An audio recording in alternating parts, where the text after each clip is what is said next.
Existe um ponto neste julgamento que merece atenção especial, porque ele vai muito além de uma simples divergência entre dois ministros do Supremo Tribunal Federal. O que está em discussão é uma questão jurídica central, para responsabilizar alguém pelos crimes relacionados à tentativa de ruptura da ordem democrática. É necessário demonstrar que os envolvidos tinham capacidade real de alcançar o resultado pretendido, ou a própria execução de atos destinados a produzir esse resultado pode ser suficiente para caracterizar a tentativa? É justamente nessa diferença de interpretação que aparece um dos principais pontos do debate entre os ministros Alexandre de Moraes e André Mendonça. E antes de avançar, é importante deixar uma coisa muito clara para quem acompanha o Análise Brasil. JJG, este canal não está aqui para defender direita ou esquerda. A proposta é apresentar os argumentos, explicar os fatos e separar aquilo que está documentado daquilo que é interpretação. O objetivo é informar com linguagem direta e sem transformar uma discussão jurídica em disputa política. O caso envolve os atos de 8 de janeiro de 2023, quando prédios dos três poderes foram invadidos e depredados em Brasília. Desde então, o Supremo Tribunal Federal passou a analisar centenas de processos relacionados aos acontecimentos. Em julgamentos anteriores, a Corte já condenou réus por crimes como associação criminosa armada, abolição violenta do Estado Democrático de Direito, tentativa de golpe de Estado, dano qualificado e deterioração de patrimônio tombado. O próprio STF informou, em janeiro de 2026, que 1.399 pessoas já haviam sido responsabilizadas pelos atos de 8 de janeiro. Mas existe uma diferença importante entre dizer que os acontecimentos foram graves e definir juridicamente qual crime pode ser atribuído a cada pessoa. É exatamente nesse segundo nível que aparecem as divergências. E é aqui que o debate entre Moraes e Mendonça ganha importância. A discussão apresentada no julgamento parte de uma pergunta aparentemente simples, mas juridicamente complexa. Se um grupo pretendia derrubar o governo ou impedir o funcionamento das instituições, mas não possuía condições concretas para conseguir esse objetivo, ainda assim poderia haver tentativa de golpe de Estado. A resposta depende da interpretação jurídica adotada sobre a própria estrutura do crime. André Mendonça apresenta uma linha de argumentação que questiona a existência de condições concretas para que o resultado pretendido pudesse acontecer. Em outras palavras, a discussão envolve aquilo que aparece como uma tentativa sem capacidade suficiente para produzir o resultado final. Esse raciocínio não significa necessariamente negar a gravidade dos atos praticados em Brasília. A questão é outra: saber se determinados comportamentos podem preencher todos os requisitos jurídicos dos crimes mais graves atribuídos aos acusados. E essa diferença é fundamental porque, no direito penal, não basta simplesmente olhar para o resultado emocionalmente mais forte de determinado acontecimento. É preciso analisar a conduta individual, a intenção, os atos praticados, o vínculo entre os envolvidos e os requisitos previstos na legislação. É exatamente nesse ponto que a divergência ganha dimensão nacional. Mas existe outro detalhe ainda mais importante. O debate não envolve apenas a capacidade de derrubar um governo. Ele também envolve a autonomia dos crimes relacionados à proteção do Estado Democrático de Direito. E é nesse segundo ponto que a posição atribuída a Alexandre de Moraes entra em choque com a interpretação apresentada por Mendonça. Moraes sustenta, em julgamentos anteriores relacionados ao 8 de janeiro, que os crimes de golpe de Estado e de abolição violenta do Estado Democrático de Direito possuem autonomia. O STF já registrou oficialmente esse entendimento em diferentes julgamentos, os quais a maioria acompanhou o relator ao considerar que determinados grupos tinham intenção de derrubar o governo democraticamente. Eleito em 2022, a consequência dessa interpretação é significativa. Para essa corrente, não seria necessário que os acusados efetivamente conseguissem derrubar o governo para que a tentativa pudesse ser reconhecida. A análise jurídica estaria concentrada na existência de atos concretos destinados à realização do objetivo criminoso e nos demais elementos exigidos pela legislação. É uma diferença que parece técnica, mas pode produzir resultados concretos completamente diferentes nos processos, porque se prevalece uma interpretação mais restritiva sobre a capacidade objetiva de produzir o resultado, determinados acusados podem ter uma análise jurídica diferente daquela aplicada pela maioria. Em julgamentos anteriores se prevalece a interpretação de que os atos executórios e a finalidade específica são suficientes para configurar a tentativa. A ausência de sucesso final não elimina necessariamente a responsabilização pelo crime tentado. E essa é uma das perguntas que o público precisa compreender antes de tomar qualquer conclusão. O debate não pode ser resumido simplesmente a um ministro é a favor e outro ministro é contra. A discussão é muito mais técnica e é justamente por isso que vale acompanhar os fundamentos dos votos. Mas existe ainda uma segunda frente do confronto que chama a atenção: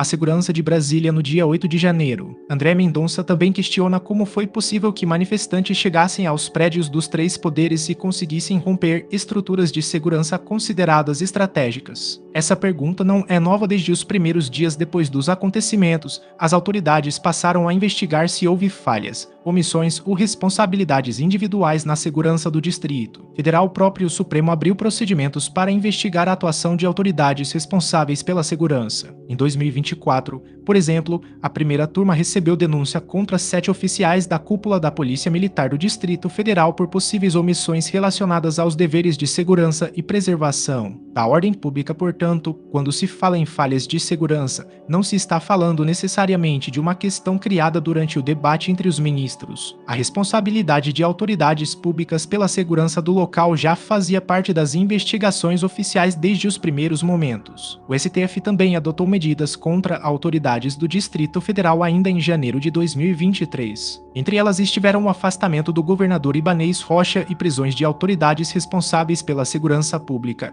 medidas que foram submetidas à análise do plenário. Isso demonstra que existem duas perguntas diferentes dentro do mesmo episódio. A primeira é: quem participou dos atos e quais crimes podem ser atribuídos individualmente a essas pessoas? A segunda é: houve falhas ou omissões das autoridades responsáveis por impedir que a invasão acontecesse? Uma resposta não elimina automaticamente a outra. É possível investigar a responsabilidade criminal de participantes dos atos e, ao mesmo tempo, investigar eventuais falhas das autoridades encarregadas da segurança. Essa distinção é fundamental para compreender o debate, porque, quando as duas questões são misturadas, o público pode acabar imaginando que apontar falhas na segurança significaria automaticamente inocentar quem invadiu ou depredou os prédios públicos. Juridicamente, não é assim que funciona. A eventual responsabilidade de uma autoridade pela segurança precisa ser analisada separadamente da responsabilidade de quem praticou determinada conduta. Da mesma maneira, a existência de uma falha de segurança não significa, por si só, que todos os demais atos praticados posteriormente deixem de ser crimes. Esse é um dos pontos que precisam ser tratados com cuidado. E aqui aparece um aspecto importante da resposta de Alexandre de Moraes. Em diferentes decisões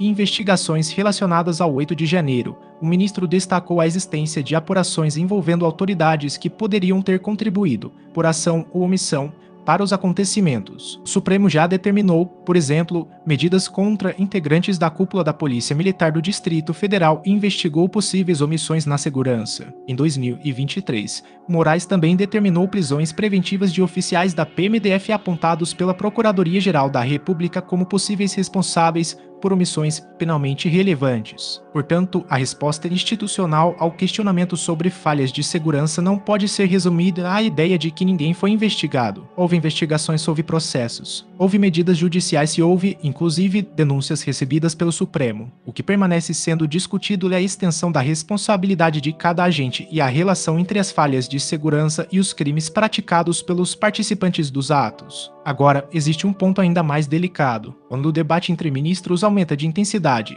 existe o risco de o público prestar mais atenção ao tom das falas do que ao conteúdo jurídico. Mas, para compreender realmente o julgamento, é preciso fazer o contrário. É necessário ignorar, por alguns minutos, o aspecto político do confronto e olhar para as perguntas jurídicas. Qual era a intenção dos acusados? Quais atos concretos foram praticados? Esses atos eram suficientes para iniciar a execução dos crimes? Havia capacidade objetiva para alcançar o resultado pretendido? Os crimes imputados são autônomos? Qual foi a participação individual de cada acusado? E, principalmente, quais provas sustentam cada acusação? Essas perguntas são muito mais importantes do que simplesmente perguntar qual ministro venceu o debate, porque ministros podem divergir e divergência dentro de uma corte constitucional faz parte do processo de julgamento. O que realmente importa é saber qual fundamento jurídico será adotado pela maioria e como esse fundamento será aplicado aos casos concretos. Esse ponto também ajuda a entender por que uma divergência não significa necessariamente uma crise institucional. Ministros do Supremo podem apresentar interpretações diferentes sobre a mesma norma. Isso acontece porque o direito envolve interpretação, aplicação da legislação aos fatos e avaliação das provas. O resultado final depende da composição do colegiado e da maioria formada em cada julgamento. No caso do 8 de janeiro, essa dinâmica já aconteceu diversas vezes. O Supremo registrou julgamentos nos quais a maioria acompanhou Alexandre de Moraes na responsabilização de réus por crimes graves relacionados aos atos. Em 2023, por exemplo, começaram as primeiras condenações com a aplicação de penas que chegaram a 17 anos em determinados casos. Posteriormente, novas condenações foram proferidas. Em fevereiro de 2024, o STF informou que 86 condenações já haviam sido produzidas a partir das acusações apresentadas pela Procuradoria-Geral da República. Em maio daquele ano, o número informado pelo Supremo já havia chegado a 216 condenações, e os processos continuaram. O balanço divulgado pelo próprio STF em janeiro de 2026 apontou 1.399 pessoas responsabilizadas pelos atos de 8 de janeiro. Esses números mostram que não estamos diante de um episódio isolado. Existe uma estrutura processual ampla formada por diferentes investigações, denúncias, ações penais, julgamentos e decisões. Por isso, uma divergência específica entre dois ministros precisa ser colocada dentro desse contexto maior. E existe uma diferença fundamental entre um julgamento individual e uma mudança geral da jurisprudência. Uma fala de um ministro, por mais forte que seja, não significa automaticamente que todos os processos passarão a ter o mesmo resultado. É necessário observar o voto, os fundamentos, o caso concreto e, principalmente, a decisão final do colegiado. Esse cuidado é indispensável para quem produz informação pública. E é também a razão pela qual o Análise Brasil JJG precisa separar notícia de interpretação. Quando uma decisão é tomada, nós informamos. Quando existe divergência, mostramos a divergência. Quando existe uma acusação, tratamos como acusação. Quando existe uma condenação, tratamos como condenação. E quando ainda existe investigação, não podemos apresentar uma suspeita como se fosse uma conclusão definitiva. Essa diferença pode parecer pequena, mas é justamente ela que protege a qualidade da informação. Agora, voltando ao ponto central do julgamento, a expressão tentativa inidônea merece uma explicação simples. No direito penal, a discussão sobre tentativa envolve a análise de atos praticados com intenção de cometer determinado crime e da possibilidade de esses atos conduzirem ao resultado pretendido. A questão levantada por Mendonça, conforme o debate apresentado, é se determinados acusados tinham condições concretas para realizar aquilo que lhes é atribuído. Ou seja, não basta perguntar o que eles queriam. É necessário também avaliar o que eles efetivamente fizeram e se os meios empregados poderiam produzir o resultado. Essa análise pode alterar a conclusão jurídica. Já a posição defendida por Moraes parte de uma premissa diferente, a de que determinados crimes contra o Estado democrático de direito possuem elementos próprios e que a tentativa não deixa de ser relevante, apenas porque o objetivo final não foi alcançado. Em outras palavras, uma tentativa de golpe não precisa necessariamente terminar com a derrubada do governo para que seja juridicamente analisada como tentativa. Esse é o coração da divergência e é importante destacar, estamos falando de interpretação jurídica, não de uma simples disputa política. A legislação brasileira prevê crimes específicos contra o Estado democrático de direito desde a reforma promovida pela Lei 14.197 de 2021, que incluiu no Código Penal dispositivos como o artigo 359-L e o artigo 359-E. No artigo 359-L trata da abolição violenta do Estado democrático de direito. Já o artigo 359-M trata do golpe de Estado. A diferença entre esses dispositivos também precisa ser compreendida. Não se trata de dois nomes diferentes para exatamente a mesma conduta. Cada tipo penal possui elementos próprios. Por isso, nos julgamentos, os ministros precisam avaliar se as provas demonstram a presença dos requisitos de cada crime. Essa é uma das razões pelas quais o debate pode se tornar tão complexo.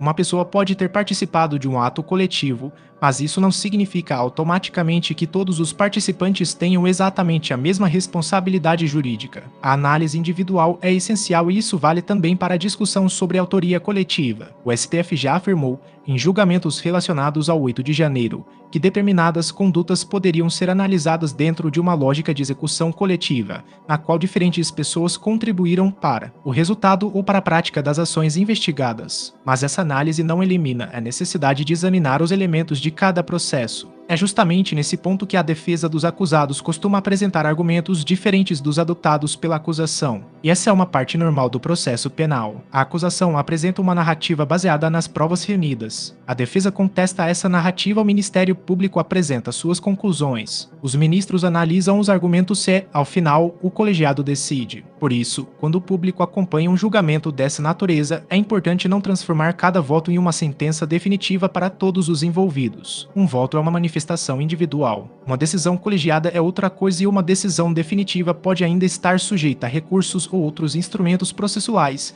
conforme o caso. Essa distinção evita conclusões precipitadas. Outro ponto que merece atenção é o questionamento sobre a facilidade com que os manifestantes conseguiram acessar áreas protegidas. Esse aspecto continua sendo relevante porque segurança pública não depende de uma única barreira física. Existe planejamento, existe inteligência, existe comando, existe comunicação, existe efetivo, existe avaliação de risco e existe coordenação entre diferentes instituições. Quando ocorre uma invasão dessa magnitude, a pergunta sobre como as estruturas de segurança funcionaram passa a ser inevitável. E foi justamente isso que apareceu nas investigações posteriores. O Supremo informou que processos contra integrantes da cúpula da PMDF foram instaurados para apurar eventual descumprimento de deveres de policiamento ostensivo e preservação da ordem pública. Portanto, o debate sobre segurança não é incompatível com a responsabilização criminal dos participantes. São investigações que podem caminhar paralelamente, e talvez seja justamente essa separação que permita compreender melhor o que aconteceu. De um lado, há pessoas acusadas de participar diretamente dos atos. De outro, há autoridades investigadas por possível omissão ou falha no cumprimento de suas responsabilidades. Em determinados casos, essas linhas podem se cruzar, mas juridicamente elas não são automaticamente iguais. E isso nos leva a uma questão que costuma aparecer pouco nas discussões públicas: a diferença entre responsabilidade política, responsabilidade administrativa e responsabilidade criminal. Uma autoridade pode ser criticada politicamente, pode responder administrativamente, pode ser investigada criminalmente, mas cada uma dessas formas de responsabilização exige critérios próprios. Da mesma maneira,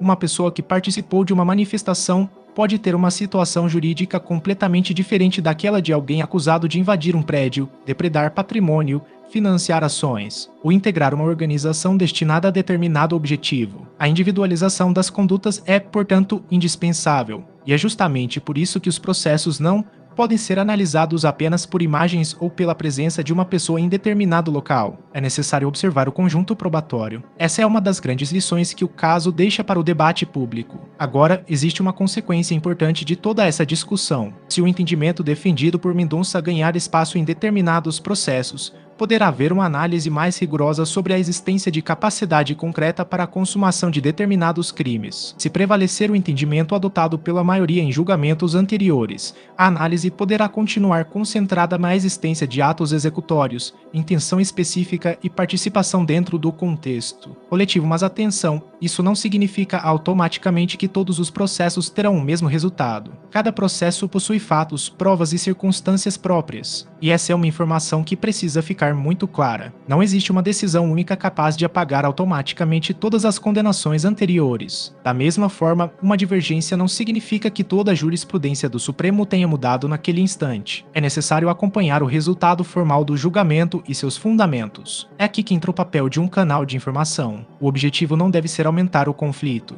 O objetivo deve ser explicar o conflito. Não é necessário dizer ao público o que ele deve pensar. É muito mais útil mostrar o que cada lado está argumentando, porque, quando o espectador conhece os fundamentos dos dois lados, ele consegue acompanhar a decisão com muito mais segurança. E isso é especialmente importante em temas relacionados ao Supremo Tribunal Federal. O STF ocupa uma posição central no sistema constitucional brasileiro. Suas decisões podem produzir consequências relevantes não apenas para os envolvidos diretamente em um processo, mas também para a interpretação de normas constitucionais e penais. Por isso, divergências entre ministros podem ter efeitos que ultrapassam aquele julgamento específico. Mas esses efeitos precisam ser demonstrados a partir das decisões oficiais. Não basta criar uma previsão, não basta afirmar que determinada decisão vai mudar tudo. É preciso aguardar o que efetivamente foi decidido. Essa cautela também é importante para a monetização e para a credibilidade do conteúdo. Um vídeo jornalístico não precisa utilizar expressões exageradas para prender a atenção. A própria complexidade do assunto já é suficiente. A pergunta é forte por natureza, a divergência é relevante por natureza.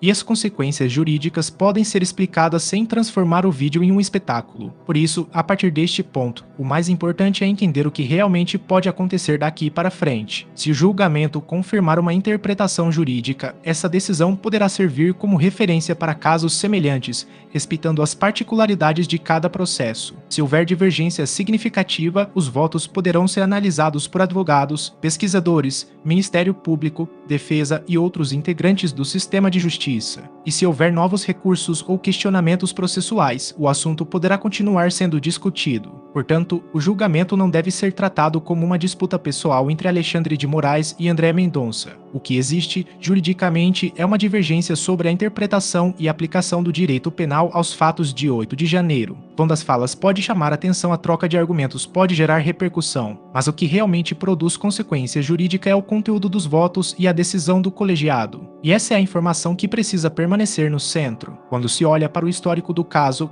fica evidente que o 8 de janeiro produziu uma das maiores frentes de responsabilização criminal já enfrentadas pelo Supremo em relação a atos contra as instituições democráticas. O STF informou que, até janeiro de 2026, 1.399 pessoas haviam sido responsabilizadas. Isso significa que o debate atual não acontece no vazio. Ele acontece depois de anos de investigações e julgamentos. E justamente por isso cada nova interpretação precisa ser analisada com cuidado. O público tem o direito de saber quando existe divergência, tem o direito de conhecer os argumentos da acusação, tem o direito de conhecer os argumentos da defesa, e tem o direito de saber o que foi efetivamente decidido. Essa é a essência de uma cobertura responsável. Também é importante lembrar que o próprio Supremo, desde 2023, vem tratando separadamente a responsabilidade dos participantes dos atos e a possível responsabilidade de autoridades pela segurança. Em janeiro daquele ano, medidas foram tomadas contra autoridades do Distrito Federal e o Supremo registrou expressamente que a suposta omissão e eventual conivência de autoridades seriam objeto de apuração.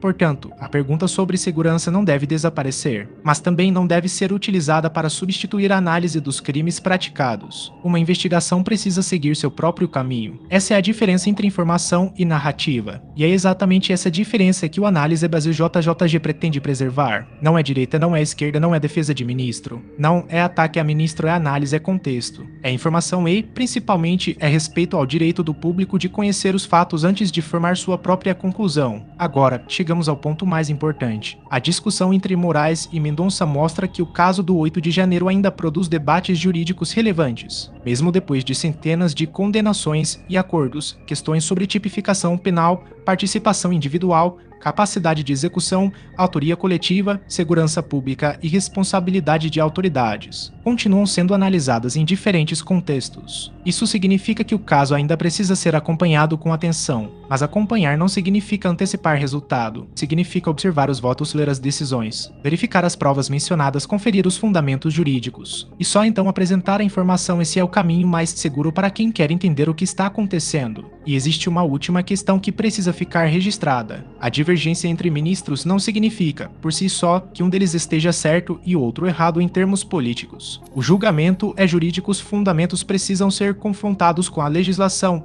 com a Constituição, com a jurisprudência e com as provas do processo. É exatamente isso que torna a discussão relevante, porque, no fim das contas, o que está sendo decidido não é apenas o destino de determinados réus. Também está sendo construída uma interpretação sobre os limites da responsabilização penal em episódios de ataque às instituições democráticas. E essa interpretação poderá ser estudada durante muitos anos. Por isso, para quem chegou até aqui, a principal mensagem é simples: não confunda divergência com decisão final. Não confunda investigação com condenação e não confunda uma interpretação jurídica com uma conclusão política. O debate entre Alexandre de Moraes e André Mendonça precisa ser entendido dentro dessa estrutura. Mendonça questiona elementos relacionados à capacidade concreta de realização do objetivo atribuído aos acusados e chama atenção para questões envolvendo a segurança e as possíveis falhas que permitiram a invasão. Moraes, por outro lado, sustenta uma interpretação segundo a qual determinados crimes contra o Estado democrático de direito possuem autonomia e podem ser reconhecidos a partir dos atos praticados e da intenção demonstrada, ainda que o resultado final pretendido não tenha sido alcançado. Essas duas linhas de argumentação ajudam a explicar por que o julgamento desperta tanta atenção, mas a palavra final depende da decisão do colegiado e da forma como os fundamentos serão registrados. Por isso, o acompanhamento precisa continuar. E, quando houver uma nova decisão oficial, o Análise Brasil JJG estará aqui para explicar o que mudou, o que permanece igual e quais são as consequências jurídicas efetivamente comprovadas. Sem torcida, sem provocação, sem transformar divergência jurídica em guerra política. Apenas informação para todos ficarem muito bem informados. E fica aqui o nosso compromisso, sempre que um assunto envolver Supremo Tribunal Federal, Congresso Nacional, Governo, Ministério Público, Polícia Federal ou qualquer outra instituição pública, a informação será apresentada com atenção às fontes oficiais e com distinção clara entre fato, acusação, defesa, investigação e decisão, porque informação responsável não precisa de exagero, precisa de contexto e, neste caso, contexto é fundamental. O debate entre Alexandre de Moraes e André Mendonça não deve ser visto apenas como um momento de tensão entre dois ministros. Ele representa uma discussão jurídica sobre até onde pode chegar a responsabilização penal por atos destinados a atacar a ordem democrática, quais elementos precisam ser comprovados e como deve ser interpretada a tentativa de determinados crimes. Ao mesmo tempo, a discussão sobre as falhas de segurança lembra que o episódio de 8 de janeiro também envolve uma segunda dimensão: a necessidade de identificar se agentes públicos cumpriram adequadamente suas responsabilidades. Essas duas dimensões podem e devem ser investigadas. Uma não elimina a outra e é justamente essa separação que permite uma análise mais equilibrada. O Brasil ainda acompanha os desdobramentos desse caso. O Supremo continua sendo o palco de decisões importantes, e cada voto pode acrescentar uma nova peça a uma discussão jurídica que já atravessa anos. Por isso, não tire conclusões apenas pelo trecho mais forte de uma fala. Não analise um voto isoladamente e não transforme uma divergência jurídica em uma disputa entre lados políticos. Observe os fundamentos, veja o resultado, e acompanhe as próximas decisões. Essa é a maneira mais segura de entender o que realmente está acontecendo. Análise Brasil JJG. Este canal não é da direita e muito menos da esquerda. A proposta é informar, nada mais do que isso. Se você chegou até aqui, agora já tem uma visão muito mais completa sobre o que está por trás da divergência entre Alexandre de Moraes e André Mendonça. De um lado,